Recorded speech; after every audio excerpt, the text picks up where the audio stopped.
Ok. Convido os irmãos a abrirem suas Bíblias na segunda carta do apóstolo Pedro, capítulo 1.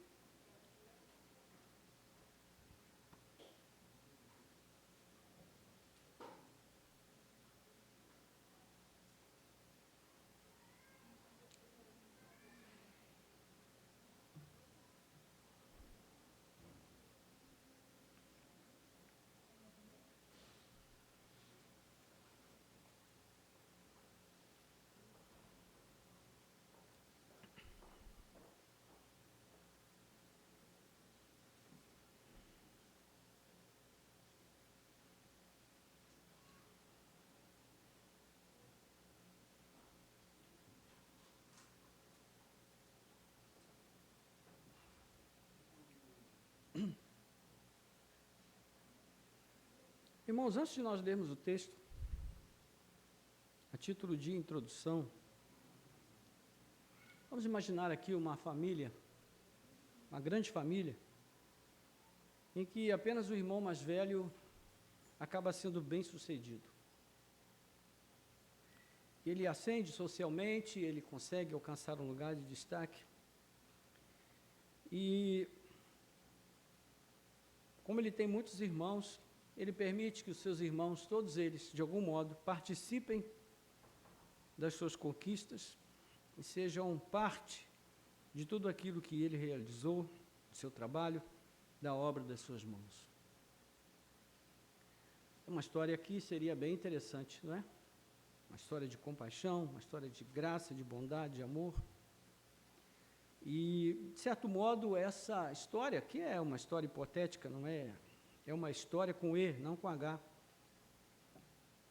Mas ela retrata, assim, de forma bastante simples, o que acontece conosco na nossa relação com Cristo. Cristo é o nosso irmão mais velho. Ele é o único da família que foi bem-sucedido. Porque foi o único que veio a este mundo, viveu aqui, sofreu como nós, experimentou todas as nossas aflições, limitações, fraquezas, foi tentado como nós, mas sem cometer sequer um pecado. Ele foi fiel a Deus em tudo, foi fiel ao Pai em todas as coisas. E ele não ascendeu socialmente, ele ascendeu à glória celestial. Ele está sentado à mão direita de Deus Pai. Mas ele permite que nós participemos das suas conquistas. Ele permite que nós participemos da sua vitória, da sua glória, do seu poder, de tudo aquilo que ele conquistou por nós na cruz e na ressurreição ao terceiro dia. Então, é essa nossa posição diante de Deus, enquanto estamos caminhando aqui neste mundo. Nós somos o povo que foi chamado a participar de tudo aquilo que Cristo conquistou. De tal maneira que quando Deus olha para nós, Ele não nos vê diretamente, Ele só nos vê através de Cristo. Cristo, então, é como uma espécie de lente de aumento que nos faz ser vistos por Deus. E é dessa perspectiva que nós queremos deixar essa breve reflexão na carta de Pedro, segunda carta de Pedro, capítulo 1, a partir do verso 3. Nós vamos ver aqui que a participação em Cristo, ela diz respeito à ideia de que, por meio da fé, os crentes que são unidos a Cristo, e isso ocorre de tal maneira que eles compartilham da vida de Cristo, de sua natureza, de suas obras e suas bênçãos, eles estão nessa união, numa condição não de simples relação, mas de uma incorporação espiritual e mística. A nossa união mística com Cristo, como se dizia na tradição da igreja antigamente, onde os crentes vivem em Cristo e Cristo vive nos crentes. Quando Paulo escreve aos Gálatas, ele chama os Gálatas de filhos, e ele diz que sente por eles dores de parto até que Cristo seja formado neles. Então, meus irmãos, não tenhamos nenhuma ilusão de que nós vamos conseguir viver uma vida que agrade a Deus apenas pelos nossos próprios esforços. Nós só podemos agradar a Deus se nós participarmos da vida perfeita que Cristo viveu. É nessa participação que nós agradamos a Deus. Então, outra forma bem simples de expressar isso é a seguinte: tudo que é de Cristo também é nosso. Tudo que é de Cristo também é nosso. Sua vida, sua cruz, sua morte, sua ressurreição, suas perfeições, suas bênçãos, e é claro que, em alguns aspectos, ainda não em sentido pleno, mas parcialmente sim, tudo que é de Cristo também é nosso. Nós vamos citar aqui um documento antigo da igreja, que vai trazer, assim, de um modo bem simples e bem claro, como se dá essa questão da nossa participação com Cristo. Como nos tornamos participantes dos benefícios que Cristo adquiriu? Tornamos-nos participantes dos benefícios que Cristo adquiriu pela aplicação deles a nós, que é especialmente a obra do Espírito Santo. Jesus vai falar isso, o João vai falar isso no capítulo 1, versículo 12, dizendo que nós nascemos de novo não pela vontade do homem nem da mulher, mas pela vontade de Deus. Paulo, escrevendo a Tito, no capítulo 3, versículos 5 a 6, também vai falar algo semelhante, que nós fomos regenerados em Cristo por obra do Espírito. João 16, 14 e 15 também vai mostrar essa verdade. Depois, quem são aqueles feitos participantes da redenção mediante Cristo? A redenção é aplicada e eficazmente comunicada a todos aqueles para quem Cristo a adquiriu, os quais são, na vida, habilitados pelo Espírito Santo a crer em Cristo conforme o Evangelho. Jesus, no capítulo 6 de João, ele vai dizer: ninguém pode vir a mim se o Pai não o enviar. E, ao mesmo tempo, ele diz: todos aqueles que o Pai enviar a mim, nenhum deles se perderá. Pelo contrário, eu o ressuscitarei no último dia. Então, a ideia central do nosso texto de hoje é fundamentada nessa realidade, da nossa participação na obra de Cristo. O que estamos fazendo aqui nessa noite, quando nós participamos da ceia? Nós estamos participando da obra de Cristo na cruz em nosso favor. Então, é por meio dessa participação nas conquistas do nosso irmão mais velho que nós podemos viver uma vida agradável a Deus. Amém, irmãos? Então, vamos fazer a leitura, 2 Pedro capítulo 1, versículo 3 a 11, versículos 3 a 11, diz assim: pelo poder de Deus, nos foram concedidas todas as coisas que conduzem à vida e à piedade, pelo pleno conhecimento daquele que nos chamou para a sua própria glória e virtude. Por meio delas, ele nos concedeu as suas preciosas e muito grandes promessas, para que por elas vocês se tornem participantes da natureza divina, tendo escapado da corrupção das paixões que há no mundo. Por causa disso, concentrando todos os seus esforços, acrescentem à fé que vocês têm a virtude conhecimento, ao conhecimento domínio próprio, ao domínio próprio a perseverança a piedade, a piedade a fraternidade o amor.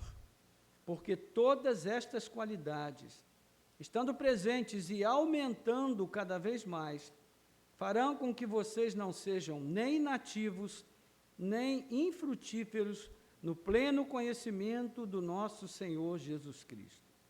Pois aquele que não tem essas coisas é cego, vendo só o que está perto, e se esqueceu da purificação dos seus antigos pecados. Por isso, irmãos, procurem com empenho cada vez maior confirmar a vocação e a eleição de vocês, porque fazendo assim, vocês jamais tropeçarão, pois desta maneira é que lhes será amplamente suprida a entrada no reino eterno do nosso Senhor e Salvador Jesus Cristo. Amém. Oremos. Nosso Deus e Pai, graças te damos pela tua bondade em permitir que mais uma vez nós tivéssemos aqui diante de nós a tua palavra aberta. Te louvamos por ela, Senhor, porque temos o privilégio, a alegria de tê-la diante de nós para aprender um pouco mais acerca daquilo que ela nos ensina. Ajuda-nos, Pai, dá-nos um coração aprendiz, uma mente capaz de absorver a Tua palavra, um coração que seja terra boa, terra fértil, para receber a boa semente e frutificar para a glória e honra do Teu santo nome. Nós oramos em nome de Jesus. Amém. Irmãos, todos conhecem os relatos dos evangelhos que mostram o quanto foi instável a relação de Pedro com Jesus. Pedro era aquele discípulo de temperamento sempre muito intenso, muito impulsivo e, ao mesmo tempo, muito inseguro. Ele teve bons momentos, não é? Como aquele momento em que o Pai revela a ele que Jesus era o Messias, o Filho de Deus. Mateus 16 traz esse relato. Mas, apesar disso, Pedro acabou ficando conhecido muito mais pelo fato de ter negado a Jesus 3 vezes. E isso acabou se tornando uma das marcas mais comuns na relação de Pedro com Cristo, com os evangelhos e com a igreja de um modo geral. Não se sabe ao certo quanto essa experiência amarga influenciou a vida dele, no sentido de ter escrito suas cartas, mas o fato é que nelas Pedro sempre enfatiza a necessidade da fé, né, que é descrita como mais preciosa que o ouro. Ele fala sobre a necessidade da fé ser provada e aprovada. Ele fala sobre a importância da dedicação fiel a Deus e a Cristo, da atenção ao custo da salvação de Cristo por nós e para nós, do desafio de suportar o sofrimento por Cristo sem vacilar, e isso apenas na primeira carta.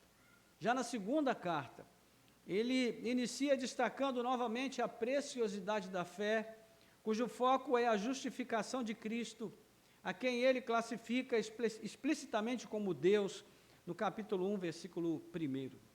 E no verso seguinte, Pedro lança o desafio que será uma tônica na sua carta, que é o desenvolvimento no conhecimento de Deus como forma de afirmação da fé. E nesse texto que nos serve de base, ele vai falar da necessidade prática da piedade na carreira cristã, porque na sua avaliação, a vida piedosa é um sinal claro de que nós pertencemos realmente a Cristo. Então, ele trabalha com essa temática aqui nesses versos 3 a 11, que nós acabamos de ler. Okay? Eu quero dizer para os irmãos, antes de nós começarmos a expor o texto, que durante muitos anos na minha caminhada cristã, irmãos, eu tive grande dificuldade para entender o que Pedro está dizendo aqui. E durante muitos anos eu me tornei um crente cansado de tentar agradar a Deus pela minha própria força, pela minha própria capacidade, pelo meu esforço e fracassar, sempre fracassar.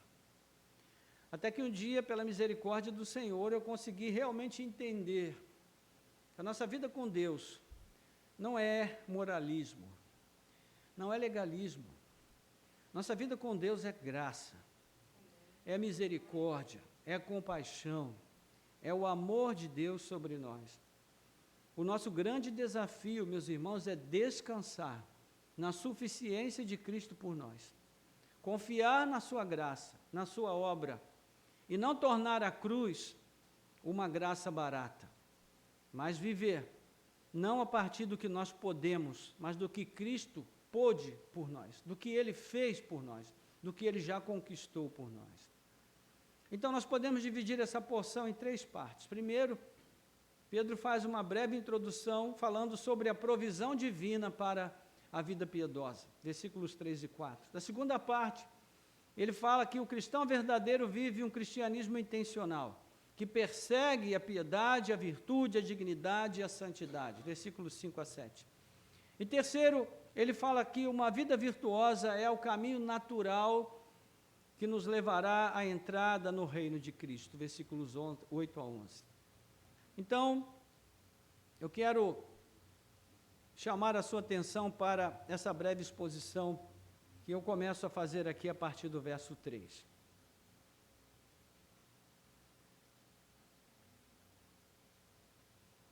Pedro começa com uma afirmação muito importante. Ele vai dizer aqui no texto: pelo poder de Deus, nos foram concedidas todas as coisas que conduzem à vida e à piedade, pelo pleno conhecimento daquele que nos chamou para a sua própria glória e virtude. Por meio delas, ele nos concedeu as suas preciosas e muito grandes promessas, para que por elas vocês se tornem coparticipantes da natureza divina, tendo escapado da corrupção das paixões que há no mundo. Esse texto não é fácil, irmãos, de ser interpretado. Mas, basicamente, Pedro mostra qual é a prioridade de Deus para a vida cristã. A prioridade de Deus para a vida cristã é a prática da piedade, é a prática da devoção. Ele afirma que Deus já nos equipou para esse fim. Nas suas palavras, Deus já nos deu todas as coisas que precisamos para viver de forma piedosa. Versículo 3. Há muitas pessoas que entendem erroneamente que a questão da santidade, de uma vida santificada, separada para Deus, é algo que pode acontecer de um momento para o outro. Não é? Nós vamos num retiro espiritual, ou vamos a um encontro, ou vamos num culto especial, e vamos sair dali absolutamente santos e consagrados e separados. Meus irmãos, isso é uma utopia. O caminho da santidade é um caminho que começa quando nós conhecemos a Cristo e se estende até o dia que Cristo vier. E até lá nós continuaremos nesse caminho, avançando, progredindo, porque o nosso caminho é o progresso, sempre para o progresso, mas sempre confiando na graça de Deus e na obra de Cristo.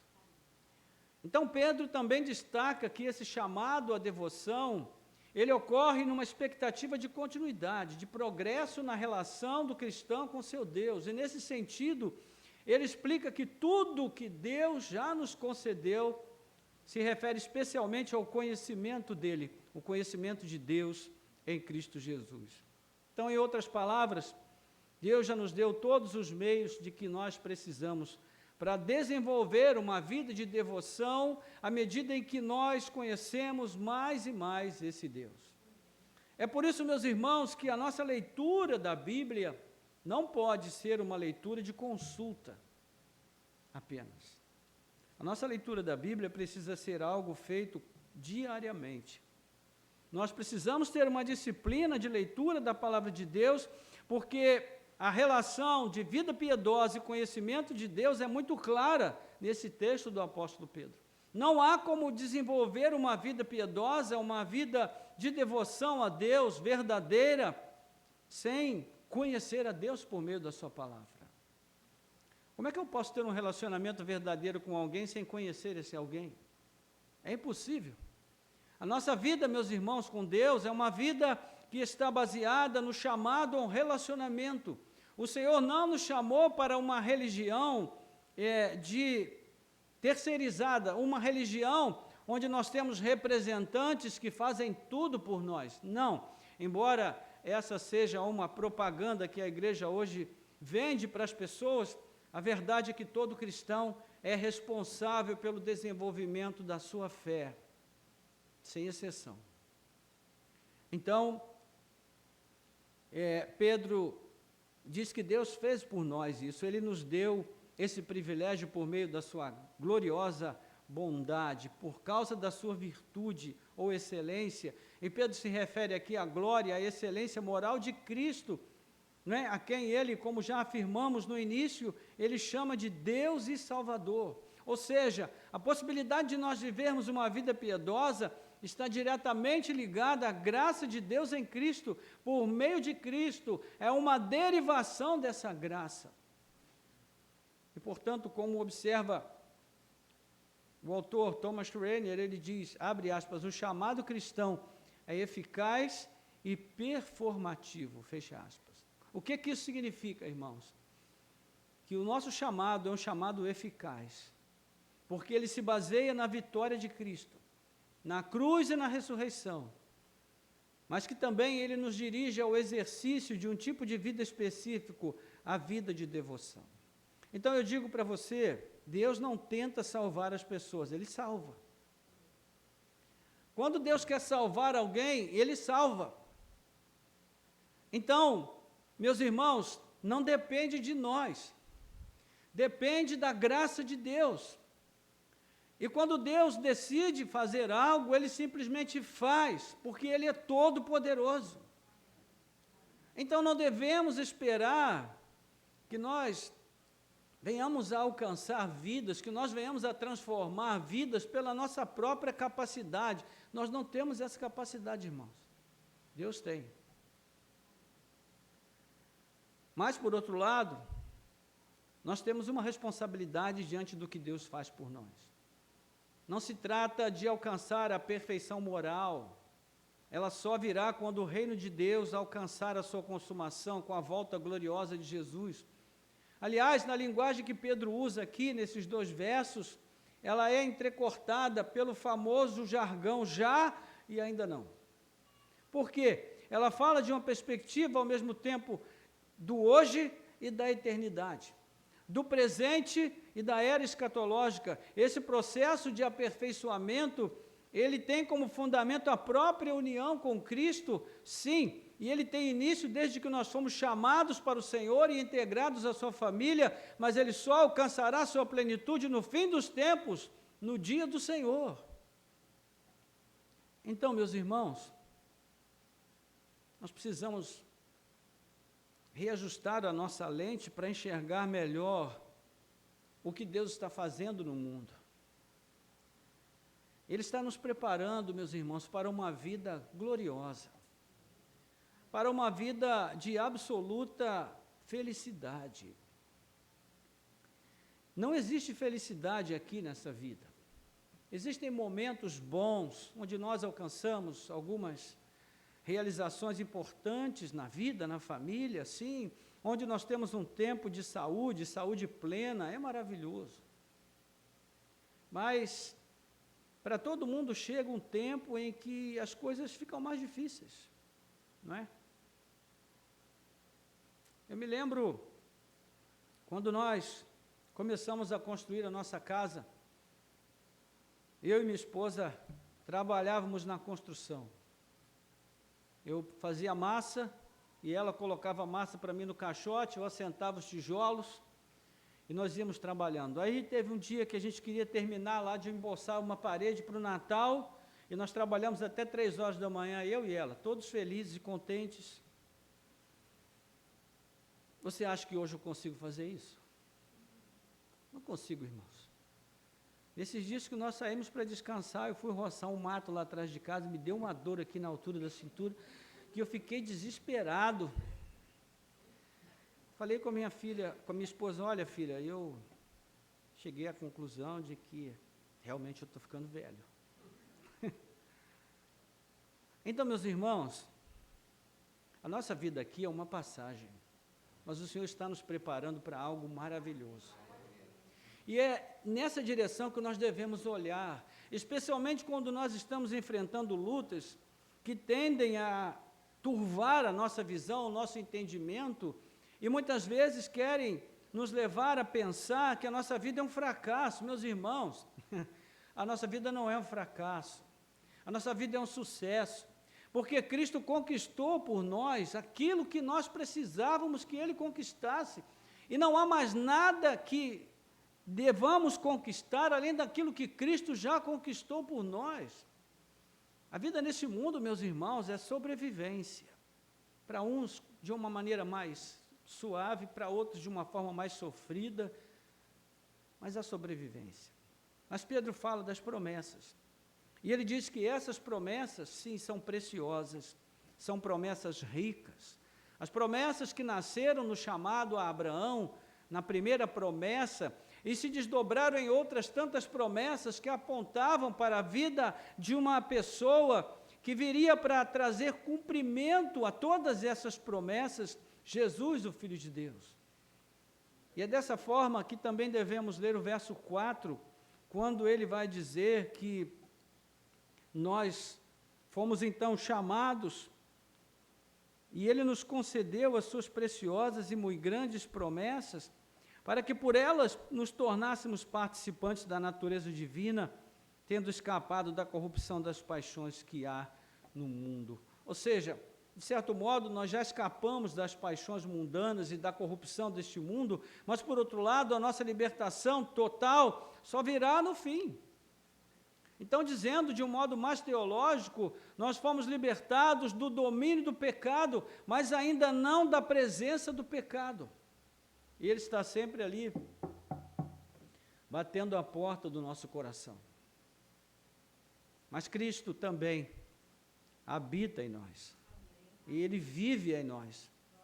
E quando a sua presença está realmente presente em nossas vidas, então a sua presença é maior e nós conseguimos vencer os ardis do pecado contra nós. Então, já avançando para os versos 5 a 7, ele vai dizer que por causa disso, concentrando todos os nossos esforços, acrescentemos a fé que temos a virtude conhecimento, conhecimento domínio próprio perseverança, perseverança piedade, piedade a fraternidade o amor. Então aqui nós temos a base, nos versos 3 e 4 temos a base para os versos 5 a 7. Pedro agora já pode falar sobre o esforço humano necessário à fé, sem parecer que ele está se inclinando para o sinergismo, aquela ideia de que nós precisamos ajudar Deus. E, ao mesmo tempo, sem incentivar o abuso à graça, com aquela ideia de que tudo agora é graça, então nós não precisamos nos esforçar para mais nada. Então, ele já deixou claro que tudo o que precisamos para viver de modo agradável a Deus já nos foi dado em Cristo e por Cristo. Mas ele também já deixou claro que isso não nos isenta de responsabilidade, porque se o plano de Deus para nós é principalmente que pratiquemos a piedade, isso quer dizer que temos obrigações a cumprir. E é o que nós vamos ver aqui dos versos 5 a 7. Não é à toa que o verso 5 começa com por causa disso. Por tudo aquilo que Deus em Cristo já nos deu e nos capacitou a praticar. Por causa disso, aquele que vive na dependência da graça deseja ardentemente crescer em virtude diante de Deus e dos homens. Vou repetir, meus irmãos. Aquele que vive na dependência da graça deseja ardentemente crescer em virtude diante de Deus e dos homens. Agora, é importante entender que esse crescimento não é a priori uma imposição moralista ou uma obrigação do cristão como uma forma de cooperar com Cristo por sua salvação, em absoluto, como já falamos. Esses esforços a que Pedro se refere dizem respeito muito mais à atenção e ao desejo pelas virtudes que fazem parte das promessas de Cristo a nosso respeito. Então eu prefiro a linguagem da Bíblia Nesby, que traz diligência ao invés de esforço, tem o sentido de interesse pela virtude. Eu quero fazer uma pequena pausa aqui para pensar um pouco sobre isso, irmãos. Nós vivemos num mundo muito vulgar. Nós vivemos num país onde a vulgaridade faz parte da nossa cultura mais elementar. As criancinhas pequenininhas, elas já começam a reproduzir a vulgaridade, desde pequenas. É uma cultura que cultua a mediocridade, entende? As palavras de baixo calão, né? Antigamente era muito comum você ouvir um homem falando palavrão, mas uma mulher era muito raro. Hoje isso parece que mudou. Parece que agora são as mulheres que, né, tomaram o gosto de falar palavrão, palavras de baixo calão, e os homens agora parece que estão retrocedendo nesse sentido. Eu não sei se isso é bom ou ruim. Mas nós vivemos neste mundo vulgar, irmãos. E se nós não tivermos atenção, como Pedro está dizendo, se nós não estivermos atentos, se nós não agirmos diligentemente para cultivar as virtudes, nós também entramos nesse caminho de vulgaridade, de baixaria. Paulo vai falar sobre as palavras impróprias para o cristão na carta aos Efésios, onde ele diz que nós devemos fugir de brincadeiras que não sejam próprias para a nossa vida como cristãos. Mas parece que isso hoje também não está fazendo mais diferença na vida de muita gente que frequenta a igreja. Mas, meus irmãos, Jesus disse que nós seríamos identificados pelo quê? Pela nossa palavra, pela nossa boca. A boca fala do que mesmo, hein? Que está cheio o coração. Meus irmãos, nós precisamos voltar a valorizar a virtude. Esses dias eu fui assistir com a minha esposa o filme Hamlet. Eu confesso para os irmãos que eu fui meio incrédulo assistir esse filme. Porque eu pensei, Hamlet, poxa, não vai acrescentar muito. Mas eu gostei demais do filme. Interpretação maravilhosa dos atores. E você sabe qual é a parte boa? Não teve nenhuma cena em que você precisa pedir às crianças para sair da sala, sabe? E como é difícil acontecer isso hoje, não é verdade? Como é difícil você se sentar para assistir alguma coisa que não tem aquele momento constrangedor, em que você tem que colocar a mão na frente dos olhos das crianças que estão assentadas ali. Isso independente do horário. Até os desenhos animados. Hoje, a maioria deles tem uma mensagem subliminar ali incutida. E, meus irmãos, eu não estou falando de moralismo, não. Eu estou falando de vida cristã. Eu estou falando de ética cristã. Eu estou falando do testemunho de alguém que realmente nasceu de novo. Porque se nós nascemos de novo, o nosso desejo é pela virtude, não pela baixaria e pela mediocridade. E quando alguém se coloca perto de nós, nós não embarcamos. Nós dizemos, olha, esse assunto aí não me diz respeito. Recentemente, eu estava com a minha esposa num determinado lugar e uma pessoa veio lá com uma conversa muito baixa. E eu fechei a minha cara. E a minha testa tem um letreiro aqui assim, não consigo esconder de ninguém. Tem um letreiro aqui assim que aparece logo quando eu não gosto de alguma coisa. E aí a pessoa que também já me conhece há muitos anos falou assim, poxa, desculpa. Eu senti que não te agradou, né? Falei, não agradou não. Agora, o que é mais fácil, irmãos? Dizer, não se preocupe, nós estamos na graça, está tudo bem. Então, meus irmãos, nós precisamos voltar a ocupar o nosso lugar na sala do trono, amém? O nosso lugar, meus irmãos, não é no caminho da mediocridade.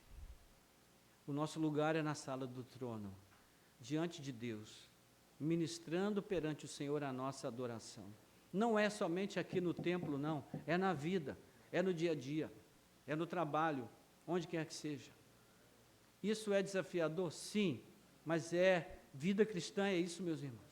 Então, voltando aqui ao texto, Pedro destaca 8 virtudes.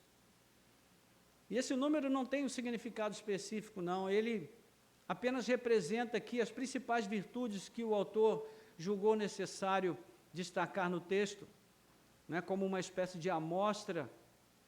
Então, eis aí a importância do por isso, lá do versículo 5, né, essa mente atenta ao que é virtuoso é uma consequência lógica da vida piedosa. A piedade corre para a virtude, assim como os rios correm para o mar. Então, Pedro constrói aqui um argumento lógico, usando a cadeia de virtudes como recurso, e ele começa com a fé e culmina no amor, que é o dom supremo, o selo da perfeição. Não devemos procurar nada além disso no texto, mas isso é importante e já basta para nós. Então, meus irmãos, nós somos chamados para a virtude. Chamados para viver a virtude, não a nossa virtude, mas a virtude de Cristo. Imitar a virtude de Cristo. Imitar o testemunho de Cristo. Né? Certa vez, conversando com um cristão, né, pelo menos na teoria, ele ele falou assim, a gente conversando sobre essa questão do testemunho, e ele me contou uma situação em que eu disse, olha, se fosse você, eu teria me posicionado. E aí ele falou assim, ué, você quer que eu seja o que, Jesus? Falei, sim. Exatamente, finalmente você entendeu, filho. É isso.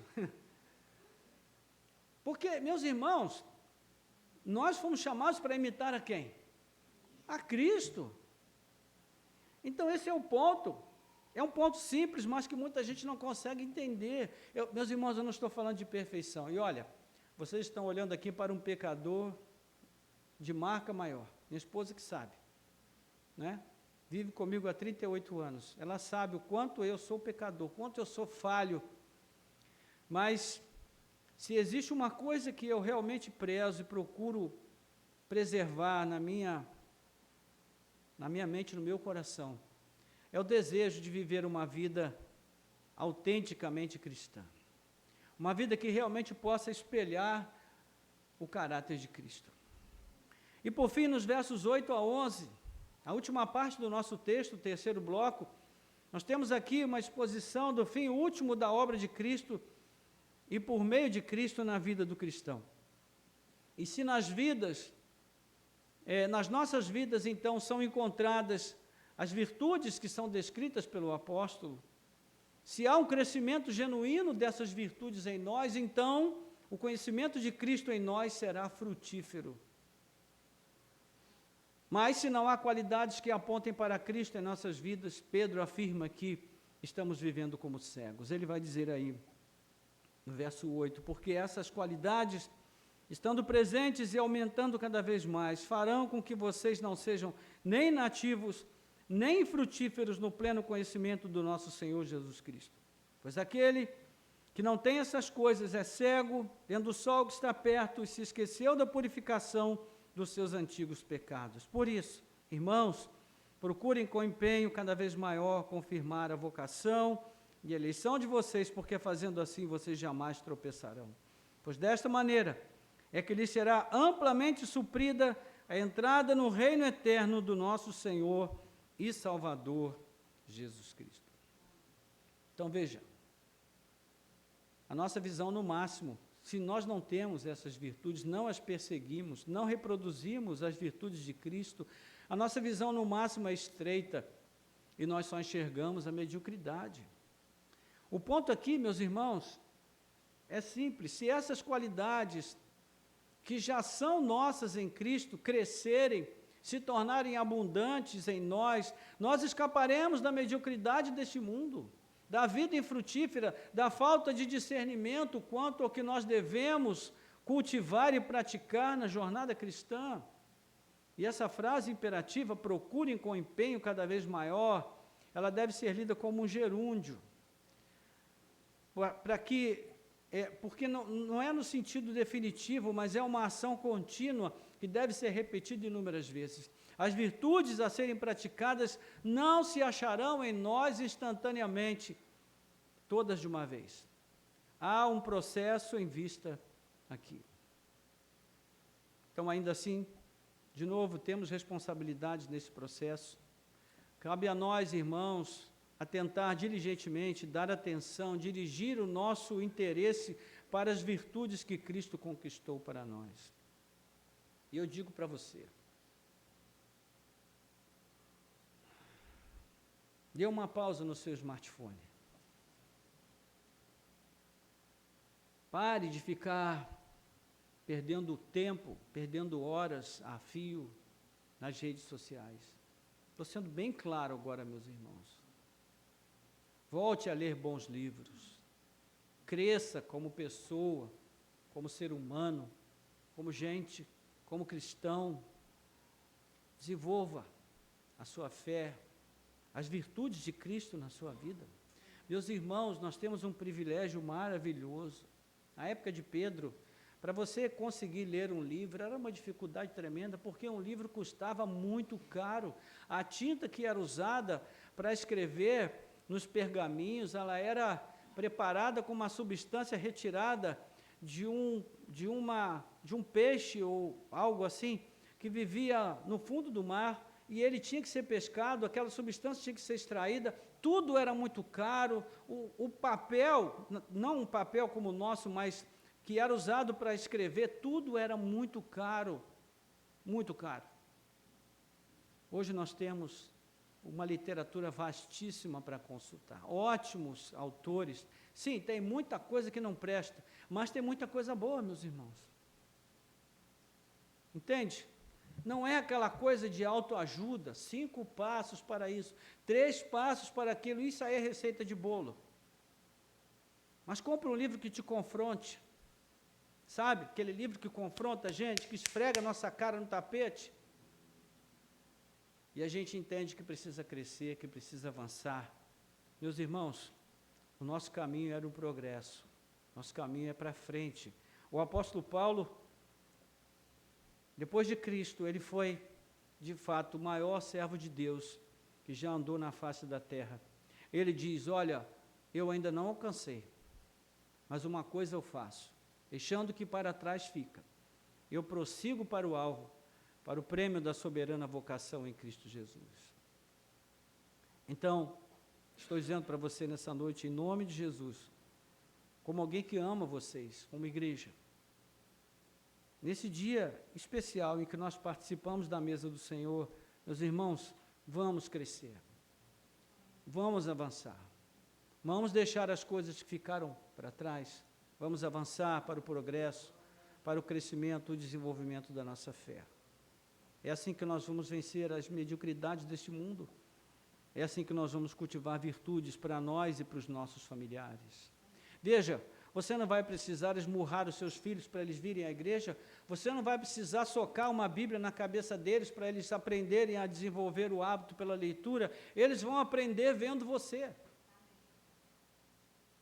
O maior exemplo que nós podemos passar para os nossos filhos e netos é a nossa boa prática cristã, meus irmãos.